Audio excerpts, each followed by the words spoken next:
বন্ধুরা এসএমডি কি বলে শুনুন। তুই যদি হিন্দু রাষ্ট্র বানানোর ইচ্ছা থেকে পাশে নেপাল আছে সেখানে যান। বন্ধুরা সকালবেলায় মাথা নষ্ট করে দিয়েছে এই ভিডিওটা দেখে। যারা সেকুলার রাষ্ট্র ভাবে এটা, তারা বাংলাদেশ চলে যাও, যা বাংলাদেশ সেকুলার রাষ্ট্র। বন্ধুরা আমরাও মিলেমিশে থাকতে চাই। যেদিন থেকে বাংলাদেশ আর পাকিস্তান ভাগ করে দিয়েছে সেদিন থেকে সেকুলার শেষ হয়ে গেছে, এটা মনে রাখতে হবে। যদি এটা সেকুলার রাষ্ট্র হয় তাহলে তাহলে বাংলাদেশ কেন হলো, পাকিস্তান কেন হলো? সবাই তো মিলেমিশে থাকবো আমরা, তাহলে ভাগ কেন হলো? ওরা যেটুকু নিয়ে চলে গেছে এটা ওদের, এটা আবার সেকুলার রাষ্ট্র হবে? সব ধর্মের লোক সেটাই চাইবে যে সেটাই যেন তাদের ধর্মের রাষ্ট্র হোক, কিন্তু এটা বলতে পারবে না যে তোমরা অমুক দেশে চলে যাও। এটা তোমার বাপের সম্পত্তি না, দৌড়ে কান টান জ্বালিয়ে দেবো একদম।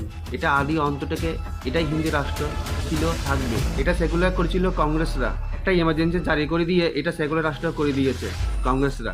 আমরা সেকুলার রাষ্ট্র, সেকুলার না কেন? আমরা সবার সাথে মিলেমিশে থাকতে পছন্দ করি।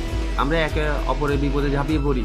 এই মাটিটা শ্রী চৈতন্যদেবের মাটি, রামের মাটি, শ্রীকৃষ্ণের মাটি। যে 1400 বছর এসে ধর্ম রচনা করে ফেলেছে, এই আবার 200 বছরে এসে ধর্ম রচনা করে ফেলেছে, এই জায়গায় এসে বসে গেছে, এগুলোর কান্ট্রি হয়ে গেছে। সেকুলার আমরা হয়ে গেছি, রাষ্ট্র নয়, রাষ্ট্র নয়, সেকুলার আমরা হয়ে গেছি।